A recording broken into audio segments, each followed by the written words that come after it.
Good evening, everyone. My name is Luis Perez-Beatty. I serve as chair of the Historic Districts Commission in Concord. Welcome to the June 15, 2023 meeting of the Town of Concord Historic Districts Commission. The commission will review 2 continuances and 2 new applications this evening. We will also conduct some additional business at the end of the meeting.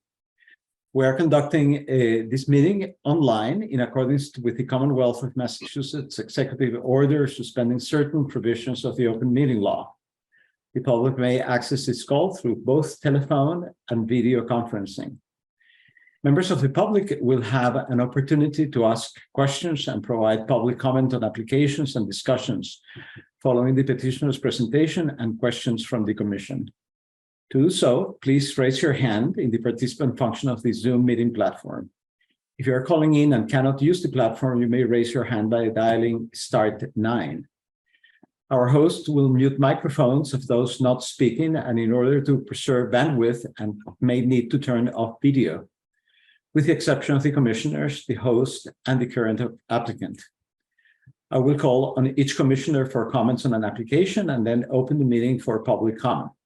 Once there are no more public comments, I would ask for a motion from the commission to continue, to approve with conditions, or to reject. A second, and conduct a roll call vote. Once the commission has acted on an application, the applicant is free to leave the meeting. We will do now a roll call of the members of the commission. I understand that Kate Chartender will not be here. No, I'm here. Oh, you are here. Then you are here. Excellent. Sorry. Gosh, was I that quiet? I guess so.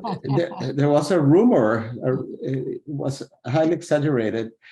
Well, Kate Chartender is here. Walter Clay. Here. Dennis Fiore. Here. William Hewitt. Is Bill Hewitt here? Well, he's not. Catherine Mast. Here. Melinda Shumway. Here. Paul Ware. Here. And Timothy Whitney. Here. All right. Voting members will be the full, and I'm here, the voting members will be the full members of the commission. So we'll proceed to the first public hearing, which is David Turner, 45 Bartlett Hill Road, to replace windows. Mr. Turner, I think, yeah, there you are. Hello. Good evening. Welcome. Thank you. I do have this. I do have the photos. Would you like me to share those? Is that the procedure? Yeah. If you can give us a quick presentation of what are you planning to do and sort of a summary of the project, and then you can show the pictures and so forth. Okay. I'm sorry, for some reason I have a new Zoom that won't share. But okay, I'll just narrate the. I can share them if you like. Yeah. Okay, thank you. Sorry. And yeah, so this the entirety of this project is just to replace the existing windows. They're all single pane windows with storm over. They're probably original to the house, which is 1972. So this application is to replace them with Marvin Elevate windows, which are fiberglass clad, modern window. The only difference between the windows existing and the new windows would be that there is a different material of construction. These older windows are aluminum clad wood. The new ones would be fiberglass clad. So they would be direct replacements. And the other change I'd like to make is to remove the muntins. The current, I actually had a larger application in last year, which included an expansion of the house and windows which didn't have muntins. So I'm hoping to get away from those if possible. And then at the rear exterior of the house, there's a large window, and I'm going to replace that window. It's probably right there. Okay, so just to the left of that back door. I'm also going to replace all the doors with a matching Marvin door. And the window just to the left of that back door would be replaced with a sliding glass door fashioned into a French patio for the time being. perhaps in the future it would lead to something else, but for the moment it's a French patio, a French, what do you call it? French balcony, I think it's what people call it. And so that's pretty much it. I don't know if there's much more to say. Are you mean that are you going to put a new structure in the back, which is the French balcony? Well, it's just simply a sliding door with a, a railing to code so that the door, the opening can go to the floor. And that would be in the picture we were just seeing. It's one of the, it's in the list of materials. Yeah, it's in the list of materials. Let's see, I'll find the page. Yeah, it's the 6th page at the bottom. There's a pair of sliding doors. Can we put that on the, Yeah, and it's screen? the same stone white exterior. It's the same material of construction, essentially, as the others. It's yeah, right there. Okay. So this is like a French sliding door. Correct. Okay, but that is substituting the door that you showed us on the back. No, it's actually substituting the window. So the door will remain. This set of stairs will have to be expanded. It's actually not correct now. It's not the code. And then the window just to the left there will be the place where the new sliding doors go. So in other words, where we're seeing a window now, there would be a sliding door. Yeah, so it would occupy the same space, except that it would extend down to the interior floor. And eventually in the future, you're going to put a little terrace there or something, but you are not making that application right now. Correct. At this moment, I have staged this in such a way that job is going to be a little bit bigger because there's a bulkhead there and it's a little bit involved. So, but at the moment, what I want to do is get the windows replaced with something energy efficient and without the muntins, so I have a better view to nature. So I don't want to belabor the point, but the door that you are mentioning, the sliding door, is it part of this current application, or that's something that you're going to do in the future? The sliding door is part of the current application. Of current application. And do we have a drawing or a plan of that as it will look in the house? I do not have that. It's okay. Because that's going to, one of the things that's going to be necessary is that we have documentation of what is being proposed, and regardless of whether we approve it or we continue, etc., we definitely will need that plan. So that's something that it's very important. So, well, thanks very much for the presentation. I'll ask the commissioners for comments now. Timothy Whitney. Is that door that Luis was just referencing, that's on the back of the house, is that visible from public right away? It's not visible. So the house actually has 3 public right-of-ways. Monument Street, I guess, is distant from, but cannot see that. And then Bartlett Hill Road is the opposite side. That door would face the bike path, but the way that the topography of the bike path is, it's very low. So it's really from the bike path, you can only see the roof of the house. I suppose in principle, a tall person on a bicycle or something could see it. And just to be clear, so the landing that you will be required to put there just by code outside that sliding door, that's going to be built in the future? Or is that part of this project? Yeah, no, it's not part of this project now. It's just going to be simply it's just going to be a door with a railing outside of it. Okay. Like a French balcony. And are there storm windows on the house now? Yes. And those will disappear when you put the new Marvins in, correct? Correct. As well as the muntins in the single pane glass, however they're configured. Those are disappearing. Yeah. That's the primary driver, is to make. And you're not changing any size of windows. It's just replace other than that sliding door arrangement. Correct. Everything else is like for like in size. Right. I don't have any other questions. Thank you. Thanks very much, Tim. Paul? Yeah, I guess we have cuts of the actual windows, which are, you said vinyl clad. I didn't quite understand what the windows are, what the composite is of the window.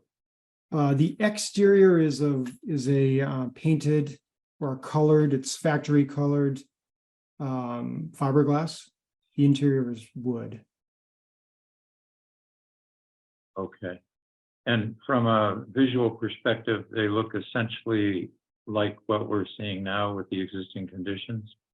I believe yes, they're, to my eye, they're indistinguishable. They're also white in color, similar width as a frame. They're very, very similar.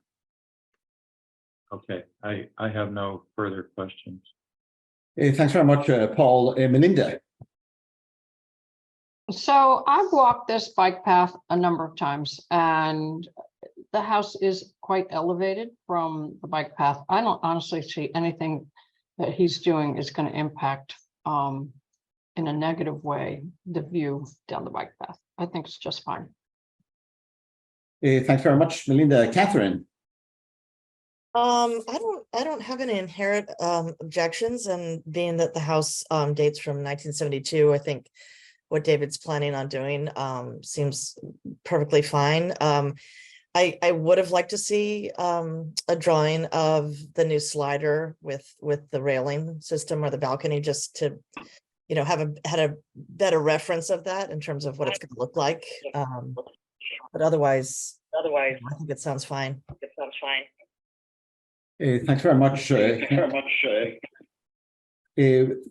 Hewitt? I have no questions. Thank you. Dennis? Well, I sense a prejudice against the building that was built in 72, which we don't hold the same sort of strictures to a building that was built in 1872, meaning the house originally had the mullions and mutton windows. And so what we're saying is we don't really care in a 72 house whether he puts in plain windows or not. And I'm assuming that's based on the fact that you don't think that they're integral to the design of the house as it was originally constructed. So if we're staying true to protecting structures in the historic district as they were built, then I think the muttons and the mullions should remain in the windows. Anyway, that's my opinion. Other than that, I have nothing else to offer. Thanks very much, Dennis. Walter? I had the same questions initially that Tim voiced about view and purview. And one thing that probably would help the application would be to have a photograph from the bike path up to the back of the house, because that's what we don't see. Certainly trust a commissioner's opinion who has been there and seen that.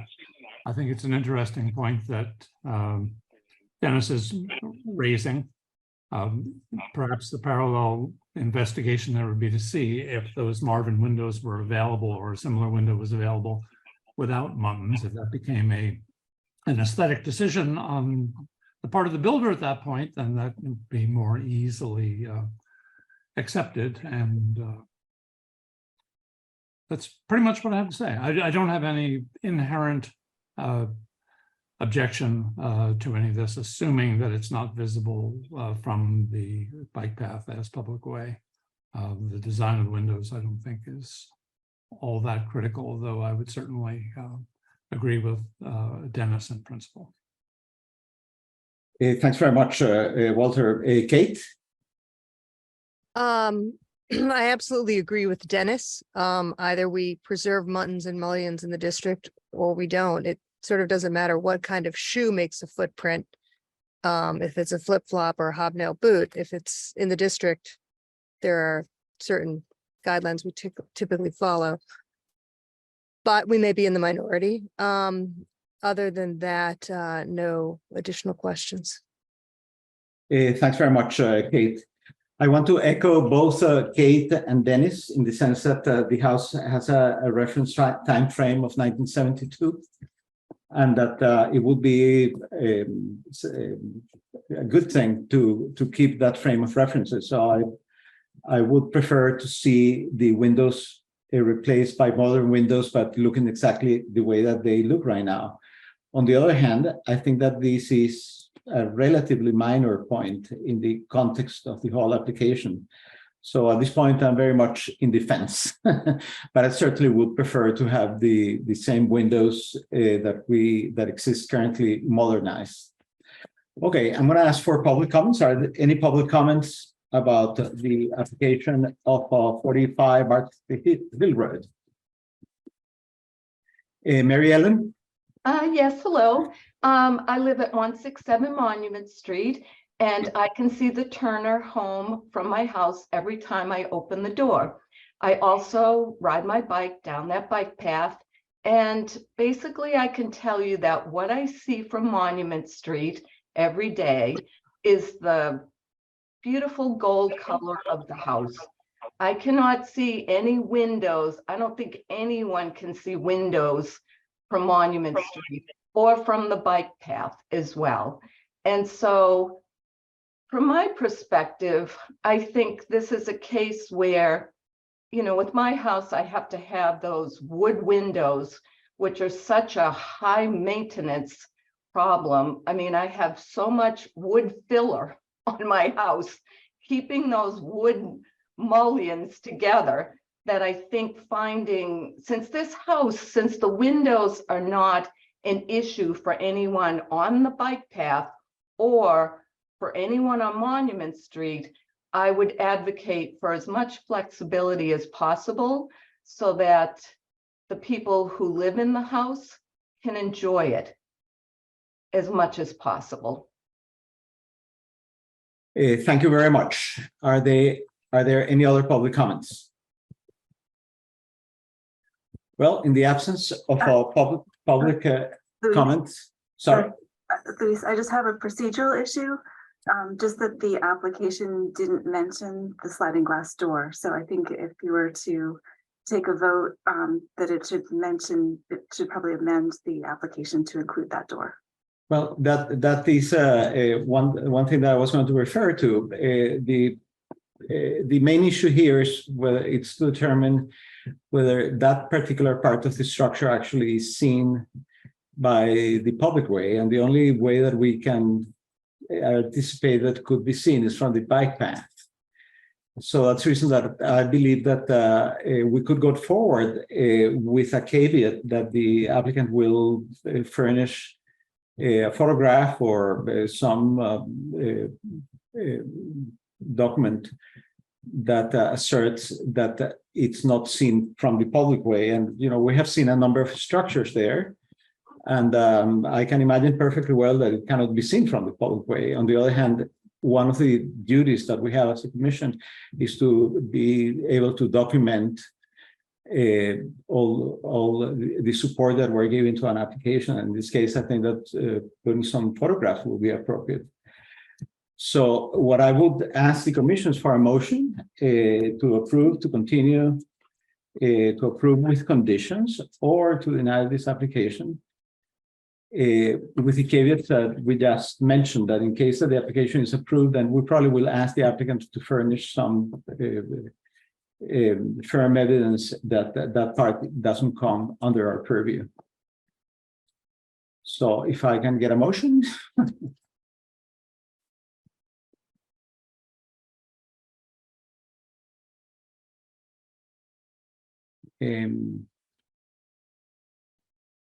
If there are no motions, I can. Where's our lawyer? Where's our lawyer?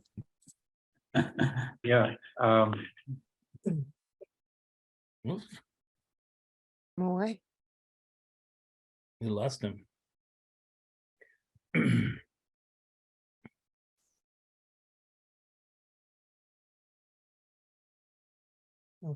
Where's Paul? Composing. Oh, there he Oh, is. sorry, I'm muted, I'm sorry. This is the property of 45 Bartlett Hill, correct? That is correct. Okay. So I move that we approve the application subject to the specific requests of the members regarding the sliding glass door and subject to a further application if necessary as regards subsequent changes to the property. So I move that we approve the application as submitted, subject to those conditions. Are you including a picture? Yes, I will include a picture. Yes, sure. All right. That's a good. Do we have a second? I'll second. Okay, I'm going to ask voting members to vote. Kate Shartner?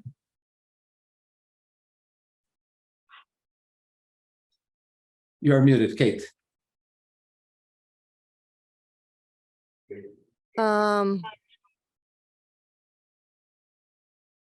Aye, You are voting yes then. yes. Okay. Catherine, Aye. Melinda, Aye. Paul, Aye. and I'm going to vote yes as well. So the application is approved with the conditions that were described before. So if you were trying to send some documentation that the back of the house cannot be seen from the public way, and if any further changes are going to be there, then as well to make another application to the HCC. Okay, great. Pictures from the bike path would be sufficient, is that the? I believe that that's the case, you see, but will our town planner, Mrs. Clifford, will have some input and some advice in terms of fulfilling the requirements.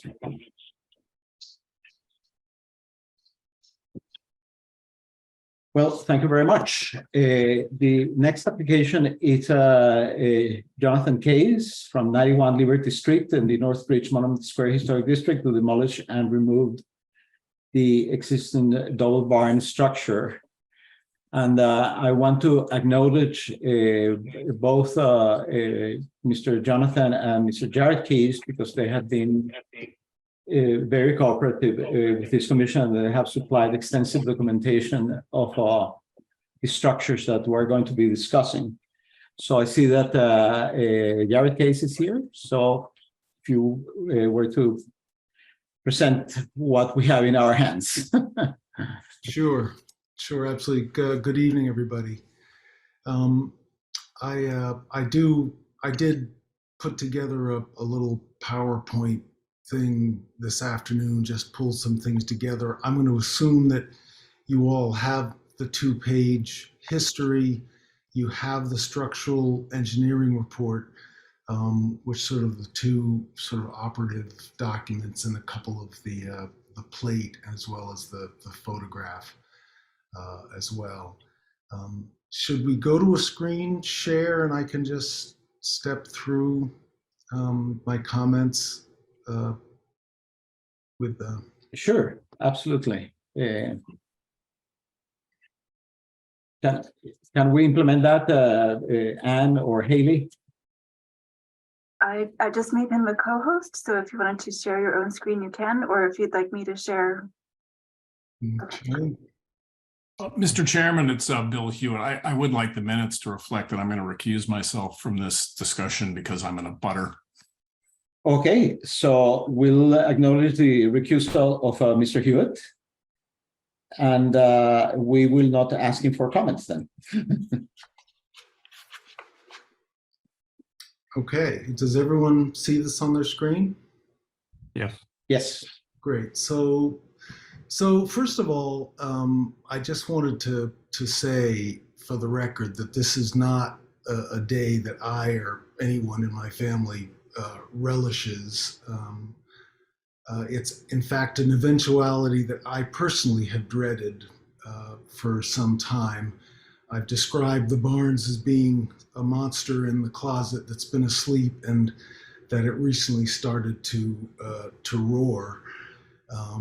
I had frankly assumed that because my father does own a unit in Newburyport, I had sort of assumed that my parents actually would have moved there some years ago, and that all of this would be someone else's problem. But my dad is happily still living at 91 Liberty Street with a caretaker, and so it is our problem.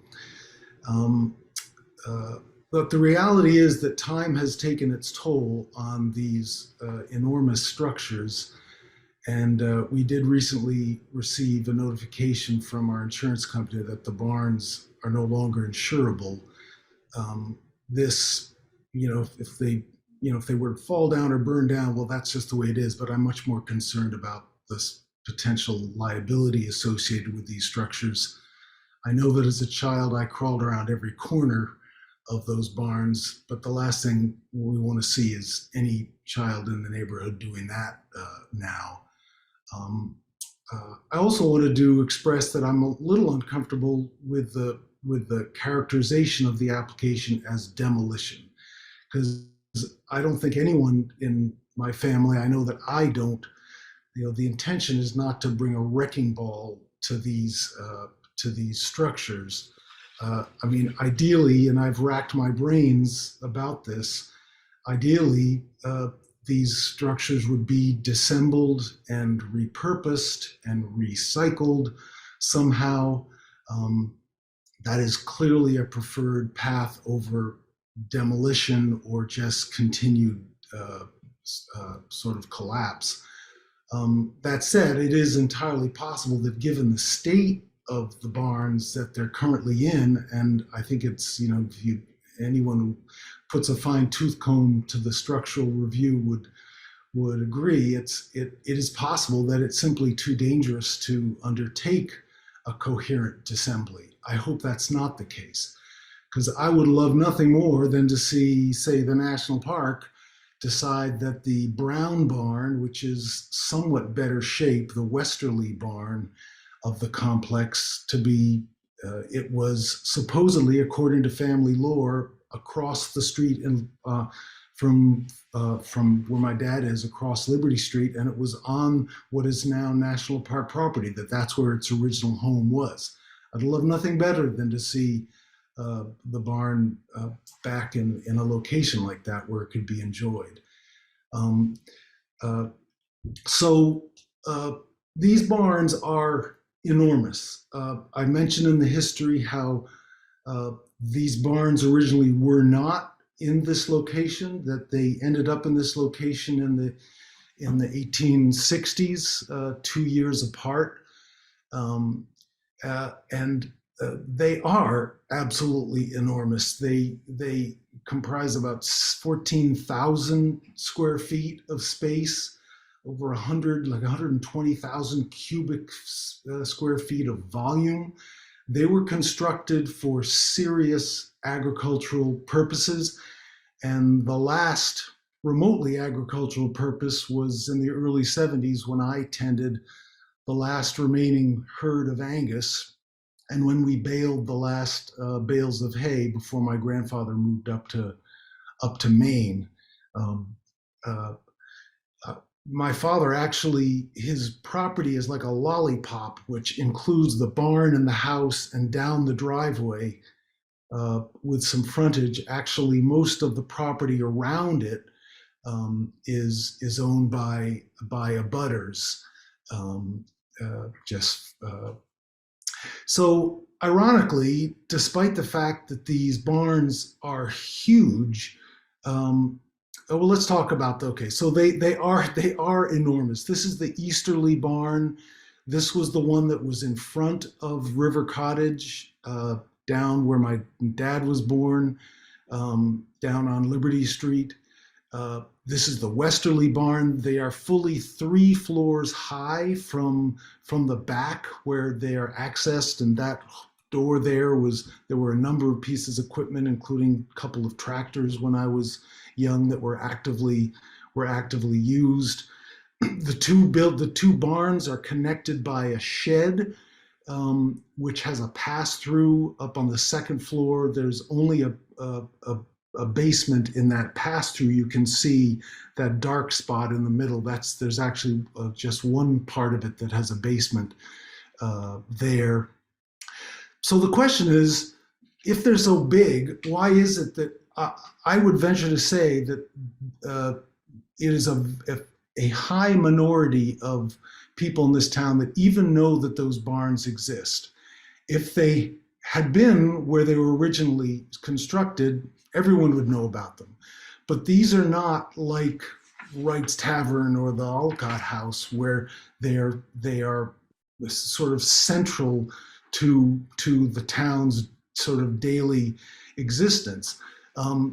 Where they're located, they are virtually invisible from the street. And so I'm going to start, I took these pictures today driving up Liberty Street. Each of these photographs is looking toward the barns.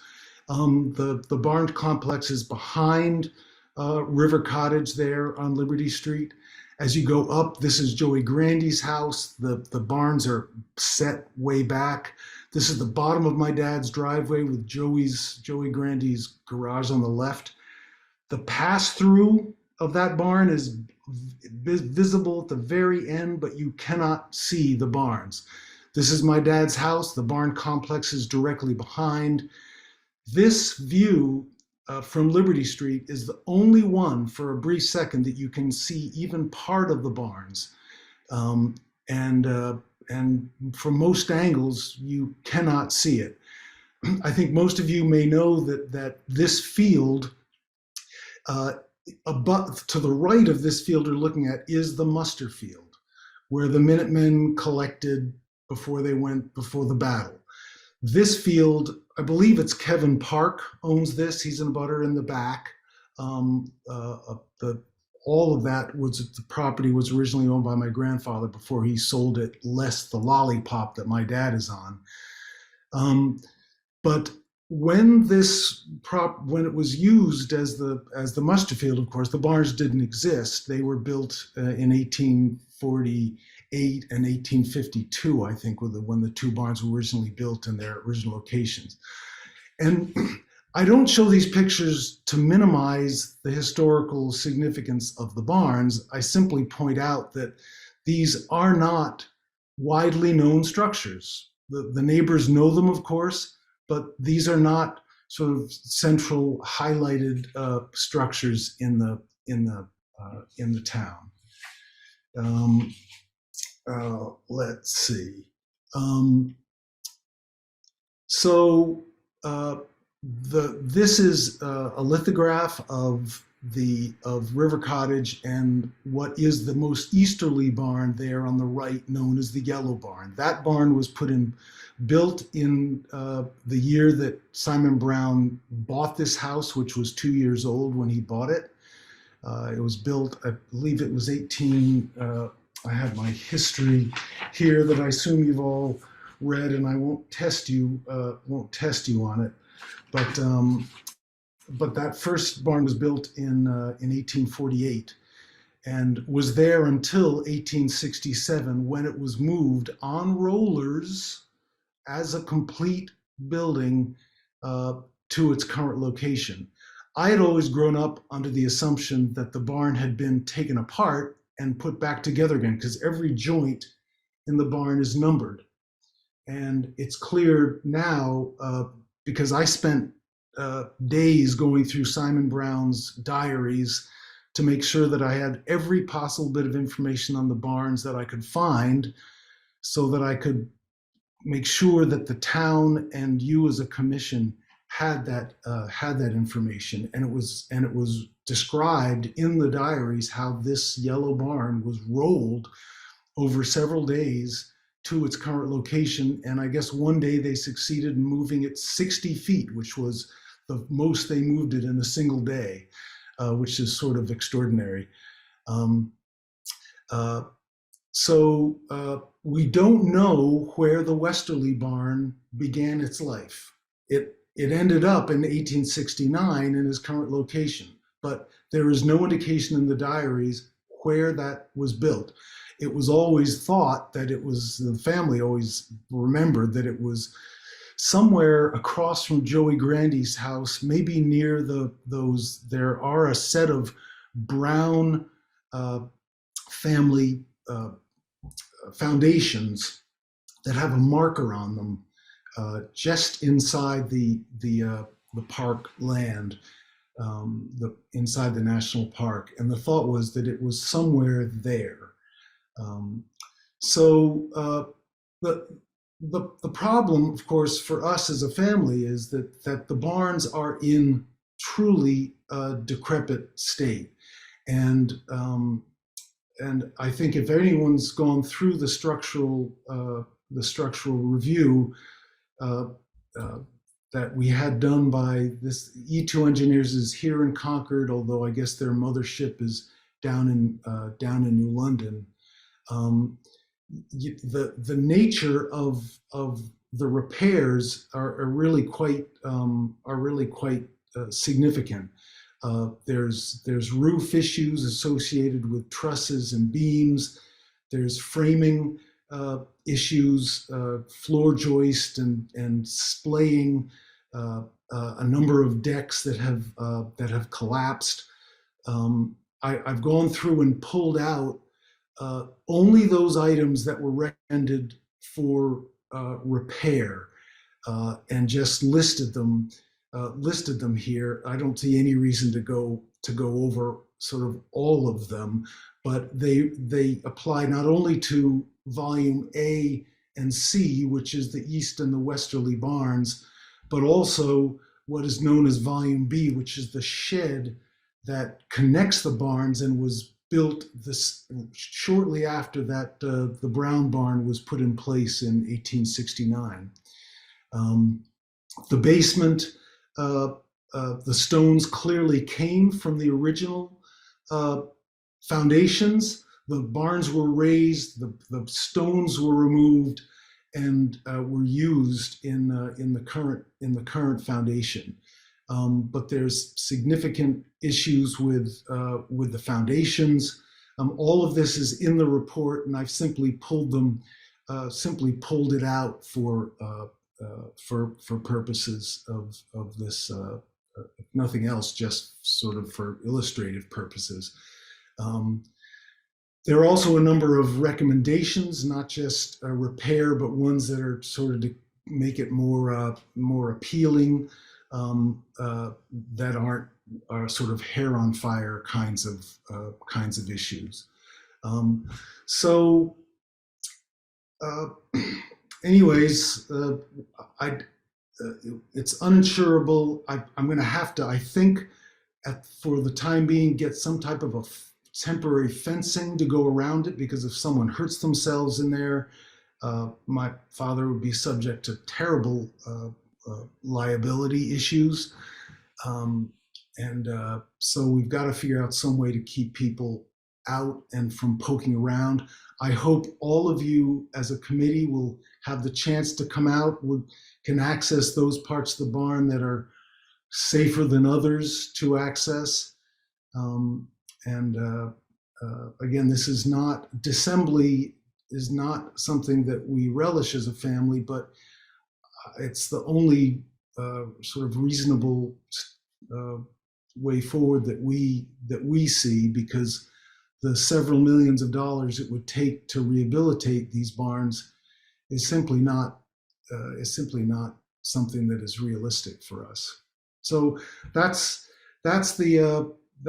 all I sort of had to say. I hope everyone recognizes that we as a family take this history very seriously. The only reason I wanted to make sure that you as a committee had all this information from the diaries is because the town deserves to have it. I've had more than one people say, well, why would you want to wave the flag of how much history there is behind these buildings? Well, it's a fact. It does exist. We're proud of the history of Simon Brown in River Cottage, in this location. My dad's house has never been sold out of the family since it was built when the first barn was moved into place in 1867. And it's never been sold out of the family. And we're proud of that too. But we're at a really important inflection point, and we'd love to see these barns resurrected somewhere where they can serve a reasonable purpose and be invested in. So thanks, everyone. I probably spoke more than I probably needed or you wanted to hear, but anyways, there we go. Now, can we go back to the regular screen?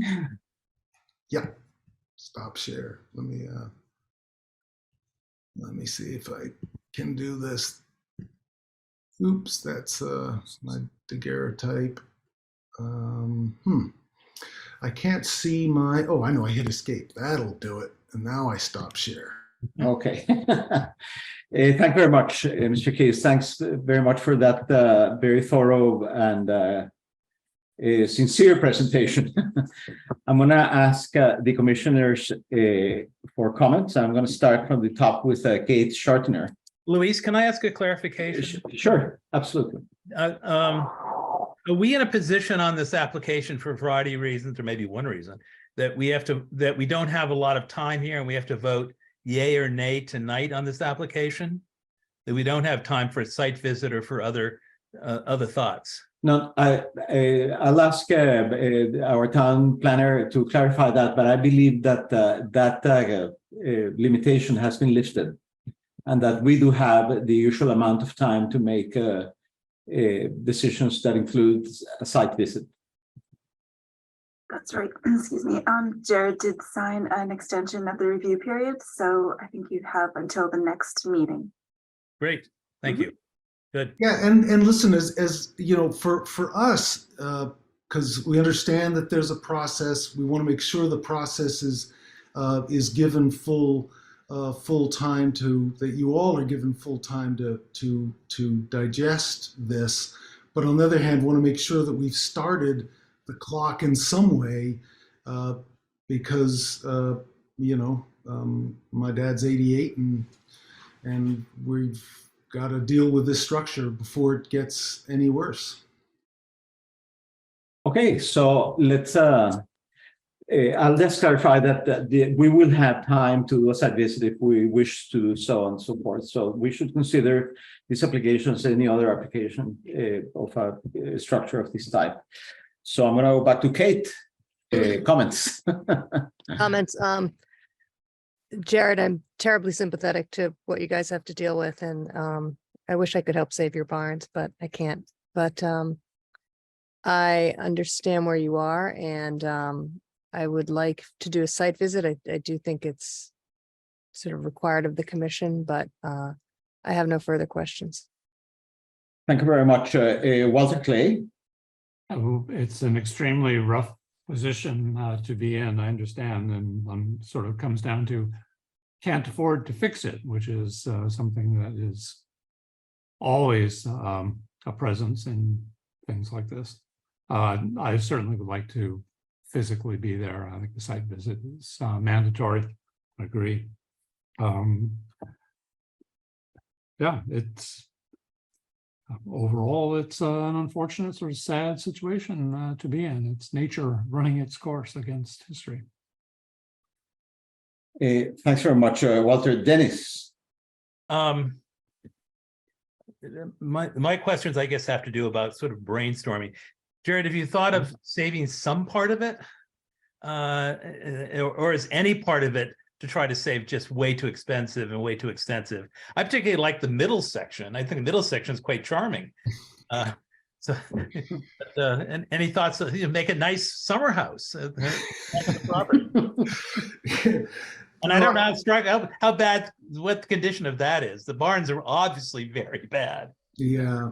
I mean, the shed is in some ways sort of the worst part, which is sort of sad. But you know, the westerly barn, I mean, the easterly barn, it's frighteningly collapsed. The westerly barn, I do think, had the opportunity for something to be, you know, repurposed there. You know, if this were a barn that were half the size, I mean, if this were, and I won't say normal, I don't know what a normal size barn is, but the barn is so large that it doesn't lend itself to, you know, sort of a human scale use in some ways.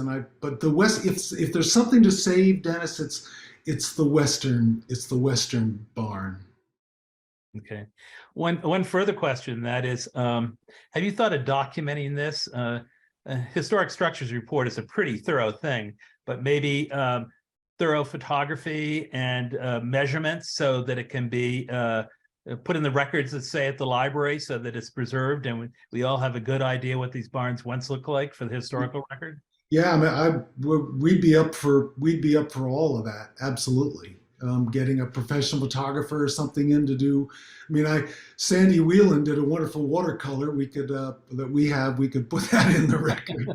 I think Ann could certainly help you in figuring out, but I think at very least we should document that building if it's going to come down, because it's important. Yes, I was hoping that, frankly, that the structural engineering report would have a little more specifics on they did the Google Earth measurements. I was actually hoping there'd be a little more specifics, but I think it's going to take a different kind of measurements. But we'd be delighted to do that if we knew where to turn to get that done. Great. No further questions.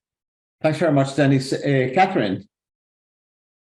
So I have to say, I usually try to look at these applications very holistically and from all sorts of efforts at objectivity in terms of looking at all the different angles. And I have to say it breaks my heart. It really does. And it's not that I don't understand the liability issues and the concerns there and the financial implications, but not objectively, it breaks my heart. And Jared, I'm sure you've probably explored whether there are opportunities or organizations that may have an interest somehow in funding some kind of restoration. I don't know enough without exploring that to add any value to that perspective, but that's where my head goes, because it just I would love to see them saved somehow, but I do very fully understand the position you're in. I know that's not helpful, but it's my perspective.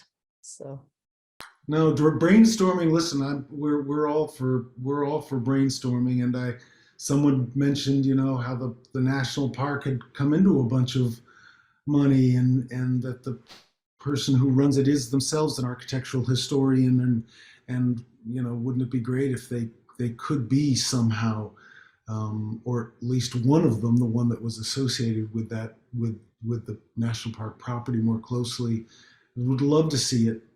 Would love to see it somehow saved. Whether that's in situ, currently, I would suspect not, but I would hope that at least one of those barns remains standing somewhere.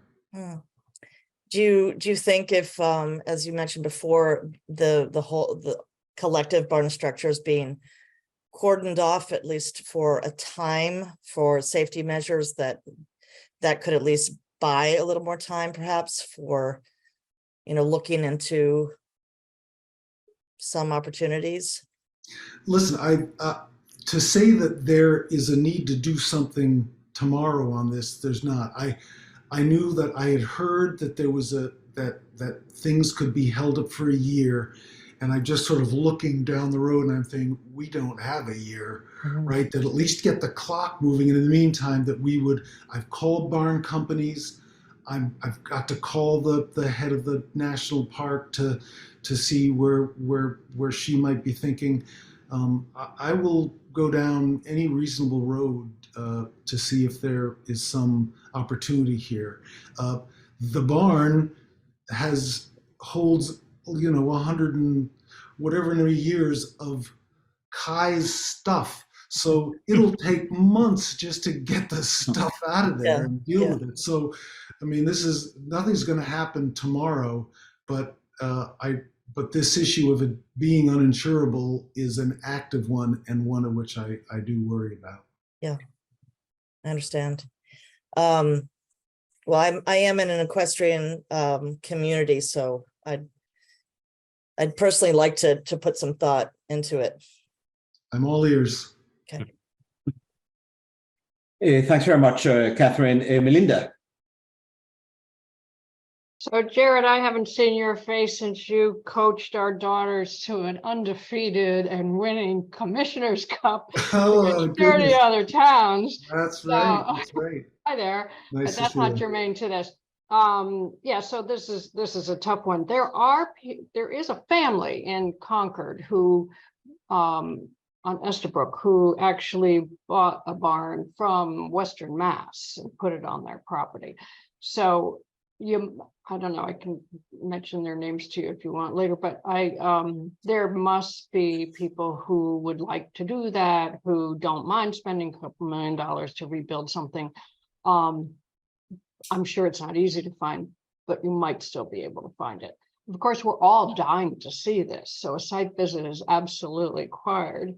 But I certainly would hope that you might find somebody who wants, an old house to have an old barn right next to it. Oh, And listen, absolutely. And in fact, I've called any number of barn restore companies, and what I've learned is that it is a very uncentralized marketplace for barns, and you simply have to be at the right place at the right time, know the right restorer who's looking for a structure for somebody.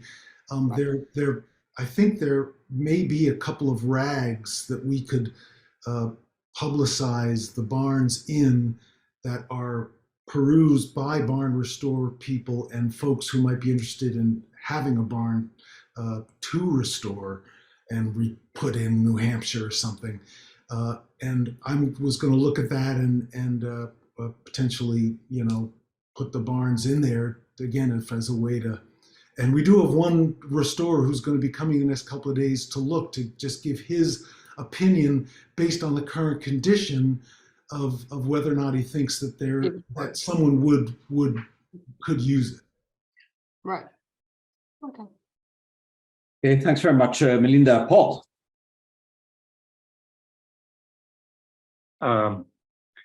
Going back to your in situ comment, is it inevitable that they would, let's assume that there was a mechanism by which there could be a restoration project. Would the barns have to be moved, or would the family sell the land around the barns? Is that, I can't remember the layout well enough to understand whether there could be accessibility without destroying the overall Kai's property to those barns. To crystallize the question, number one, would they be accessible if they were to be isolated physically from the other land that the family owns, such that if the National Park Service wanted to get a hand in this, and if you got our one of our infamous U.S. senators or congressperson involved to get the National Park Service interested, and you put some political heat on, is it feasible to carve that out of your other property? I think, no, listen, it's a good question. And, the farmhouse was built the year that the first barn went into place in 1867. And it was built for the tenant farmer who was going to operate it while Simon Brown was in Boston publishing the New England Farmer. And so its relationship, my dad's house relationship to the barn is incredibly intimate. It is the barn has been his garage. It's been where he puts his lawnmower, although he could fit 100,000 lawnmowers in there. They are not divisible. It's simply because of their propinquity. I mean, it's incredible how they are just as one. I mean, if I were the national park, I'd say, get back to the original farmhouse and have that farmhouse and the barns, restored to some kind of, farm complex that could be enjoyed by tourists. I mean, that would be a fabulous thing. Because the new part of my dad's house that was built in the 1961, the year I was born, you know, it's not of the time. It's not frankly that attractive, and so you'd really, if Park bought the whole thing kit and caboodle, they'd probably want to get it back to its original little, you know, couple of bedroom farmhouse. But it would be very tough. I look forward to you guys coming, you know, the site visit, and so you can get a sense for how intimate the relationship is of the house to the barns. Mhm. Yeah, and so another question I have is, have you, I guess I know the answer to this inherently, but you haven't tried to set up, say, a charitable corporation that encompasses only those properties, because among other things, the property is really not divisible from your father's homestead, right? Jonathan Kai's, right? So you probably haven't gone down that road, but there are some options that would create tax efficient, meaning deductible scenarios in which that restoration might occur. So maybe that's worth thinking about, but I'll do a little spade work on that and try to be more specific with you or with us as a commission when we have a site visit. I mean, it is, you know, the fact is that it's very likely that this house will not be in the family when my father leaves it. And Yeah. so what its next chapter is, you know, there are possibilities there. Yeah. Thanks very much, Paul. Timothy. I just been hearing all the comments. I grew up playing in big barns in New Hampshire, and I know the impact on these things. They're extraordinary, and I think, and just, you know, from my architect's eyes, I see these three barns put together in a kind of an extraordinary way that makes a space. You know, how many New England barns make a collection of buildings that almost look like a school compound of some?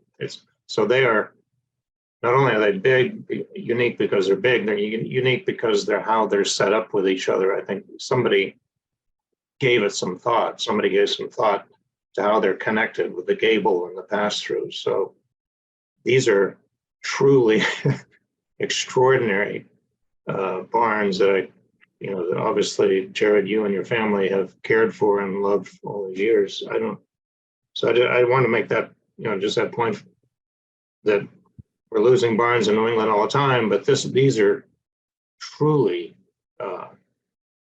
really something. I've seen this barn from the back of Liberty Cottage, River Cottage, over the years through the two owners, and I've always admired the one side of it. I had no idea that there was this other part to it, so I look forward to seeing the rest of it. And I know that when the roof goes on barns, that's when the structure goes. So I looked through the report and I can just feel the level of renovation required. I would love to offer you some solution. These barns have moved. Question is, could they move? They can move again. Right. They could be disassembled and relocated, in my mind, in this, how they're connected now, because I think so much of what they're about is just how they're connected. I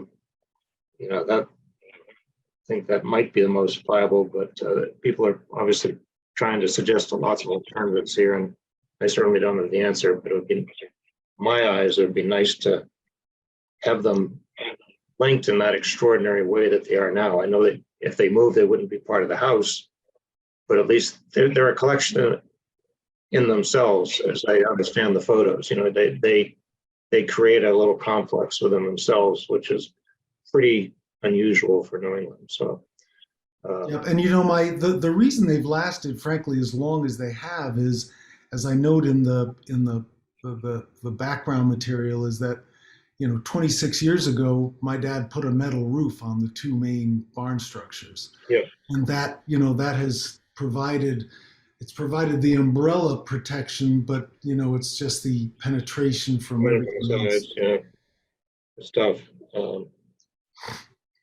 Anyway, I have no further comments. Thanks very much, Tim. I echo everything the fellow commissioners have said.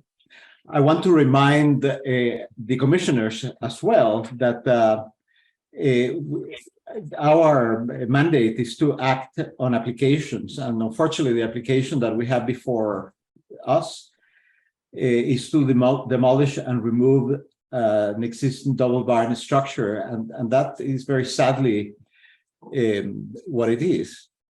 So I'm going to ask that the comments that we all collectively make from during this meeting and in subsequent meetings, that they be used to support our role to determine whether this demolition and removal is appropriate or inappropriate.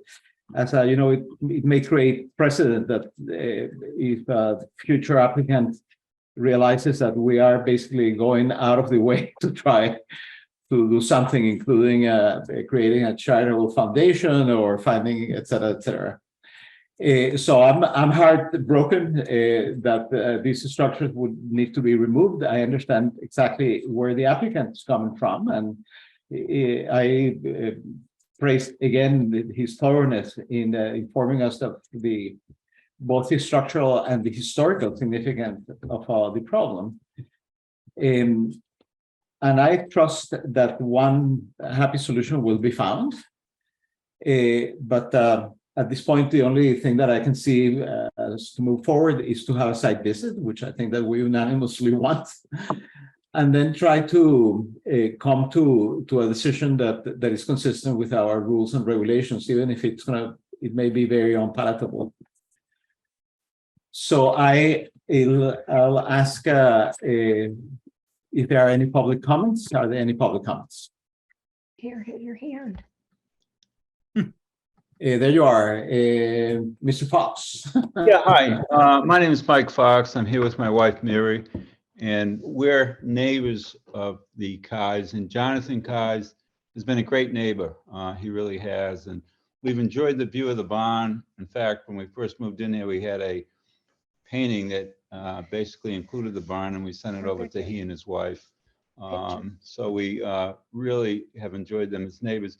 The one question I had was first, have we asked the Parks Department or to basically get involved in these meetings directly and ask them the question directly?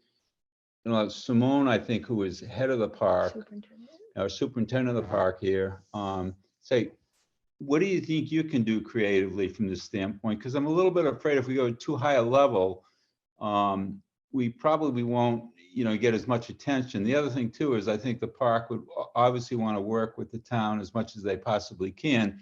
And I'd just like to, if we could address that directly with them. If the answer is no, that's fine, but just give it a shot. And the only other question I had was, I know there's been some projects with respect to the Community Preservation Committee within Concord. Would they be interested in basically helping to preserve these barns? I know nothing how that works, but I know that they've built walls and done things since I've been here, and they obviously every year accumulate some cash from the residents. So I didn't, is that something we can explore too? Because I think the barns are beautiful. You want to answer that question, Jared? You are muted. Well, listen, I mean, all I know is that we appreciate brainstorming. I do plan to reach out to the. I was told that the best person to reach out to is the head of the. I guess is it just the North Bridge, particularly the Buttrick part of the national park, who is a historic. Architectural historian. I mean, if someone could help me with a name, I'd appreciate it. Simone, she's the superintendent. Yes, I can send you that name, Jared. Yeah, that would be very helpful. So yeah, again, we're all ears about different possibilities. I just like to approach them directly and make sure they're hearing it directly from you. And I absolutely plan to to Yeah, talk directly without question. okay. Yeah, it's a good idea, and I would definitely plan to do it. How about, does anyone have any input on the Community Preservation Act? I mean, is that available to here to help, or? I don't, Available to not-for-profits. I don't think. yeah, they're not-for-profits, yeah. Yeah, I think it's only not-for-profits. Maybe Ann could clarify that, but I don't think an individual can get a grant. Okay, Well, I think up on Monument Street, the Bemis, the farm, Hutchins, a few years back, they had the wall rebuilt. And that came through community preservation funding. But was that their wall or the town's wall? I think I'm not 100% sure. I thought Mm. it was, I don't know, it was listed as Hutchins Mm. Farm, I believe. you raised a good point. Maybe I don't know. maybe we could just explore it, I that's don't know. all. If it's just for not-for-profits. I'm not sure. Yeah, but we'll just take a look at it. 'Cause Might be a They source of need to funding. I prove don't a know. public benefit is the key piece. Excuse me, please? If they would, I work with the CPC as well, Yeah, and it is possible to have individuals apply. But it would need to be, you would need to prove the public benefit.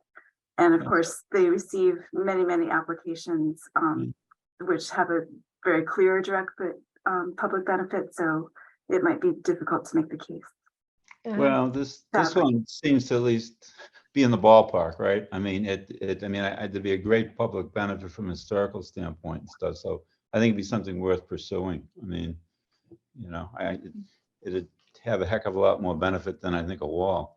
But okay, those are my comments. I appreciate the presentation. Thank you. Mr. Fox, for the record, can we get your address? Sure. 13 Estabrook Road. Thank you. Okay. Thanks very much, Mr. Fox. Are there any other public comments? Bill Hewitt. I'm asking my question as a member of the public. I take your point to heart that the role of the commission, much as we might regret it, is a narrow one. I guess my question again as a member of the public is to anybody on the commission is there a logical town entity that can help channel what will be enormous interest in accomplishing what has been discussed here in the last 45 minutes? Is historic commission, some of it may not be any town body's responsibility, but is there a place that could be a sort of a nucleus for helping Jared and his family on some of these ideas? If I may make a comment on that subject, I believe that the nature of these meetings and the fact that they're open to the public allows us in a legitimate way to approach other entities in town which share our interest. I certainly would approach, and I am inclined to approach the Historic Commission and to hear what other entities that are interested in historic preservation have to say, and how can we go forward with something that we all wholeheartedly agree would be a very, very sad day for Concord and for all of us individually. So I certainly will, as the chair, I will coordinate with our town planner and approach other commissions that may have influence on this process. Thank you. If there are no other public comments, I'll ask Jared whether July 6th, which is the date of our next HTC meeting, is that correct, Anne? The correct calculation? Or Haley? When is the next HTC meeting? That's right. It's July 6th. July 6th. It's very close to July 4th. I hope that everybody will be here, but would it be appropriate to have a site visit on July 6th at 8 o'clock in the morning? Jared? Folks are welcome whenever they'd like, and if everyone can't come at a certain time, if there are some on the commission who could come next week or the week after. Just I will accommodate. I visit my dad almost every day, so I'm there and am happy to bring people around on whatever schedule works for even individual commissioners. Well, thank you very much. Then, I believe that there's almost unanimous consensus that we should continue this application. So I'll ask the commission for a motion.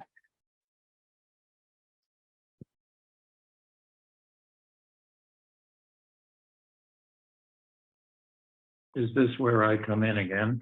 That you are the designated motion of the journey of the evening.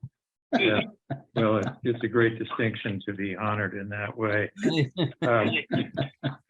I move essentially, I move that we continue the matter and the application to demolish and remove the existing double barn structure at 91 Liberty Street, and that we have a site visit.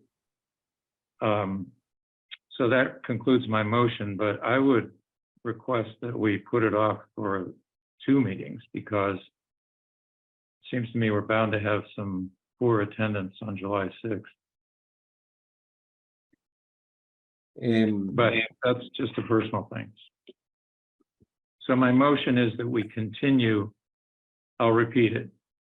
I move that we continue the application with respect to the property at 91 Liberty Street to demolish and remove the existing double barn structure.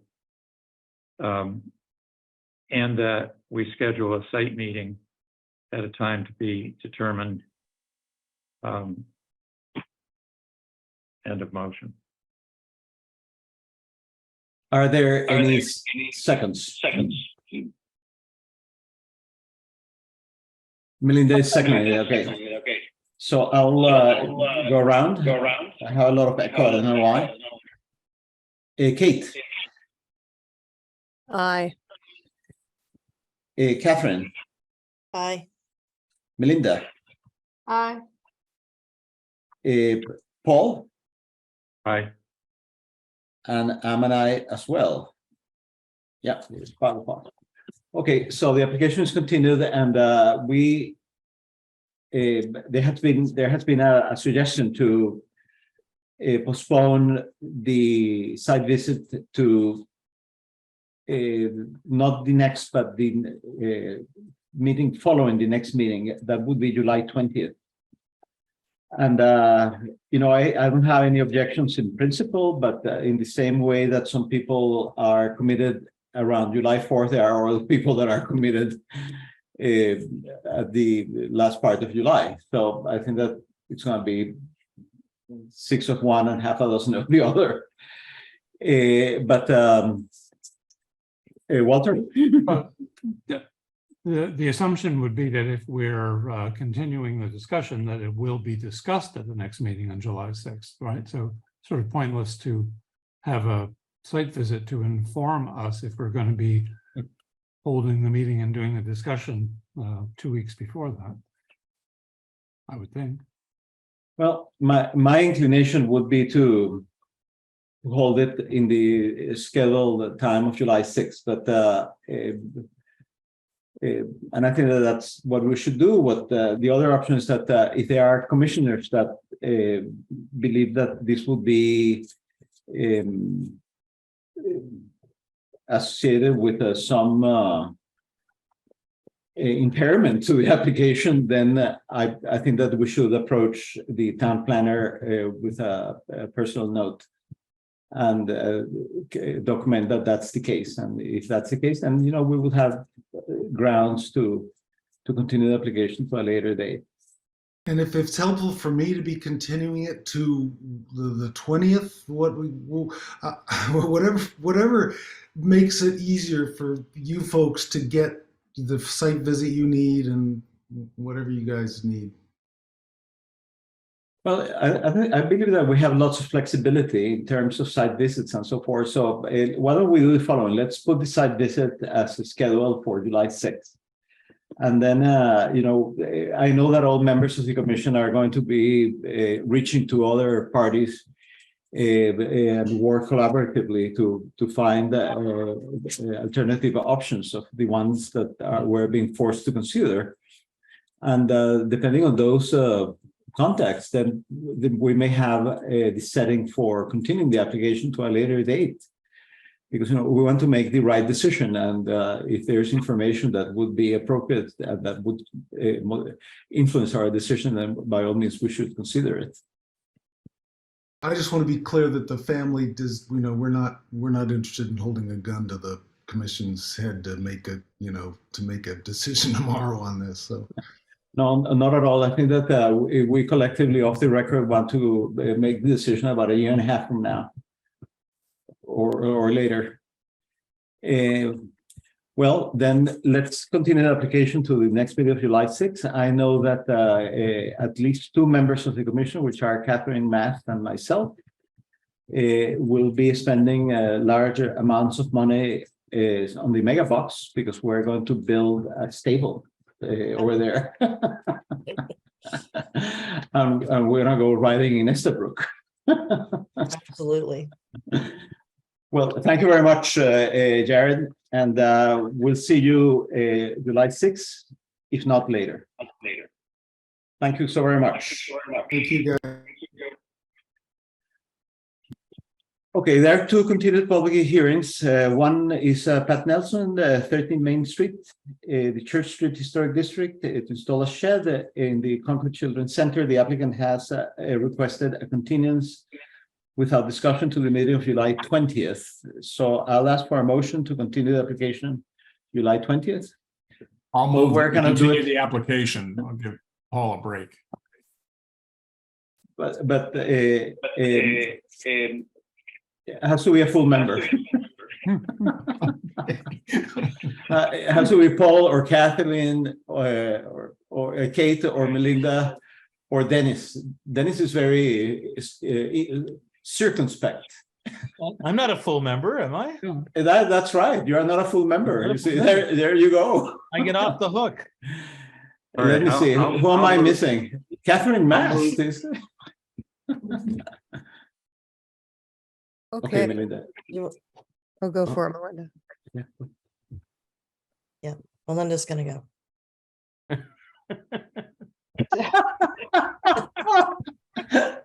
Excuse me?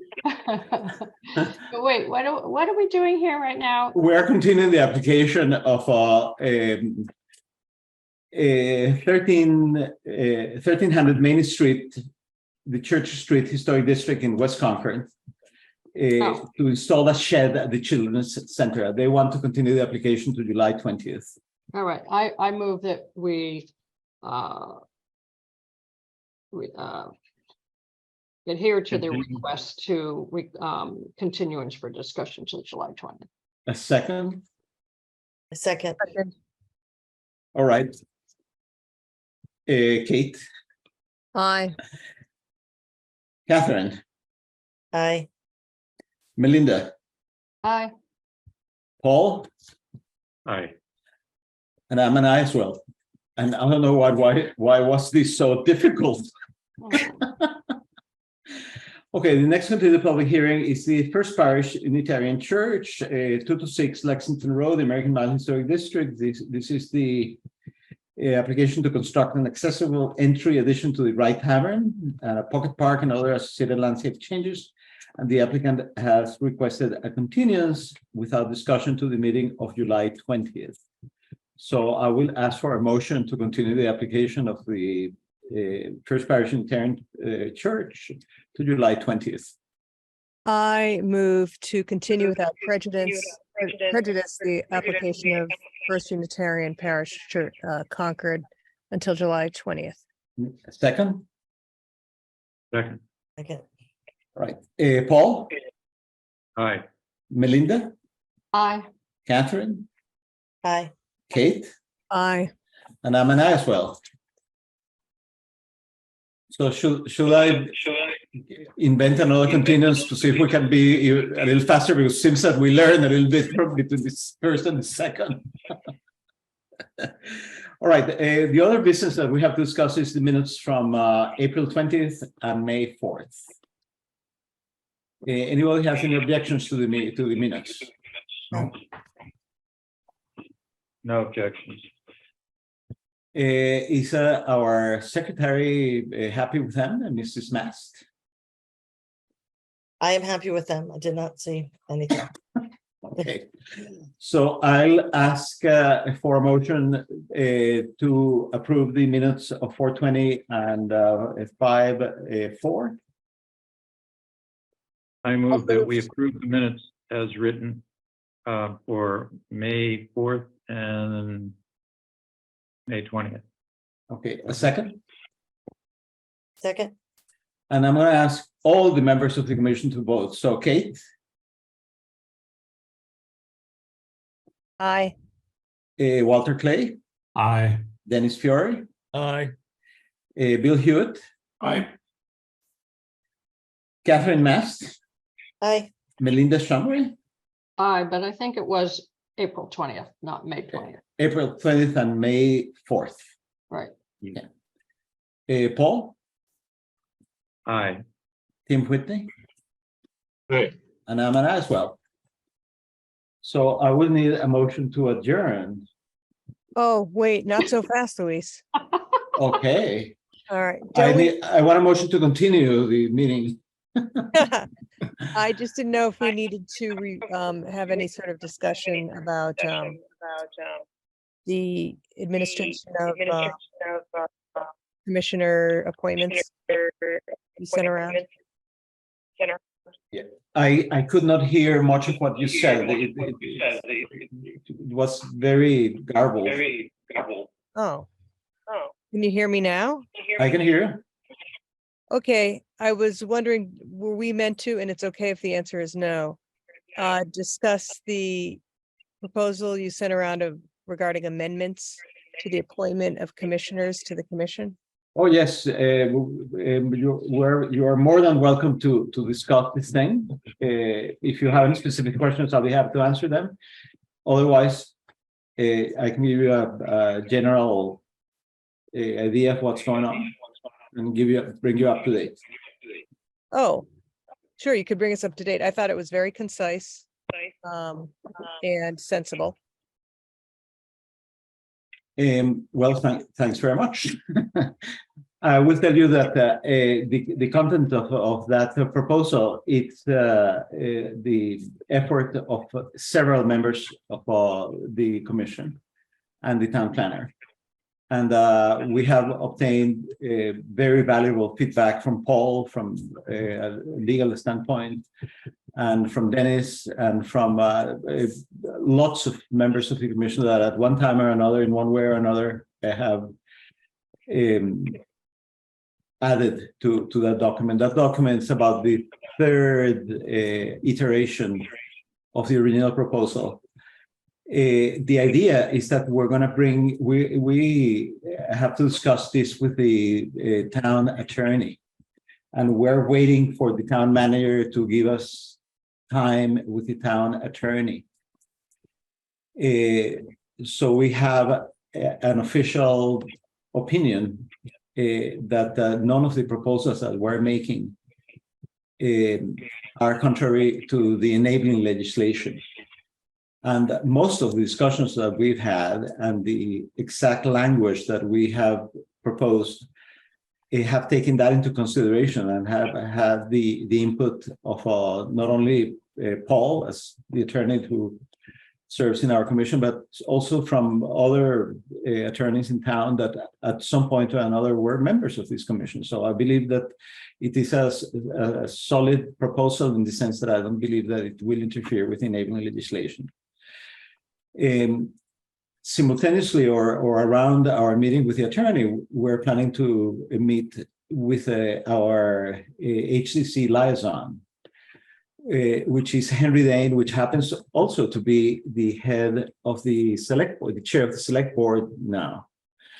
And we want both things to go more or less as close as possible one to the other, because we want to bring this proposal to the select board. They don't need to approve anything, but we need their tacit support Because if you, as you read in the document, the HDC, according to the enabling legislation, has the prerogative of making such rules and regulations that it sees fit.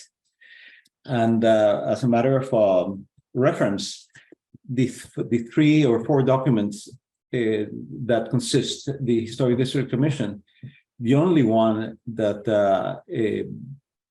has been approved by a legislature, it's the enabling legislation. The other 3, which are the guidelines for administration, the rules and regulation, and the design guidelines, are documents that have been internally generated by the HDC itself. So my reading and hearing other opinions is that we are, it is our prerogative to establish the points that we're proposing.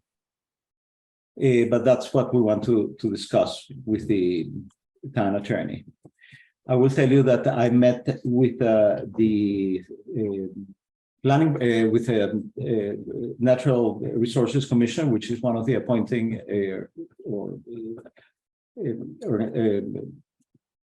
organizations, and I met with the library and with the Concord Museum, and all those 3 entities were very supportive of the changes. And then I met with the planning board, which was had a slightly different outcome, because they believe that we had to clear everything with the town attorney, and they didn't want to discuss the content of the issue. And I also got a long correction about the use of its versus their, but other than that, they didn't have any other thing. But the reason that we're talking to the nominating entities is because we want them to be in the loop, and we want them to be supportive of what we're saying. And we basically want them to be much more involved than they have been so far. And I think that if they participate in this process, then they will feel that they have some influence on what goes in the HDC. Is that enough of a long-winded explanation by yours truly? Yes, thank you very much. You want anything else? Just give me a minute. I'm sure everyone wants to stay on. Come on. Well, it was a dark and stormy night. Take it back. What did you have for dinner? That's the problem. I haven't had dinner. Yeah, we won't have dinner for 2 more hours. No, I had a very large lunch, and I think that it was not a parting port, but a parting something else that was very interesting. Well, any other questions about these proposals and these things that we've been discussing? No. All right, so we need a motion, otherwise we're gonna have to stay here. I move to adjourn this meeting. Second. 14th. Our voice vote. Aye. The ayes have it. Thanks everybody. Happy 4th of July if I don't see you before that, and et cetera, et cetera. See you on the 6th. I see you on the 6th, that's right. Yeah. Bye. Night, everyone. Bye-bye. Thank you, Louis. Thank you.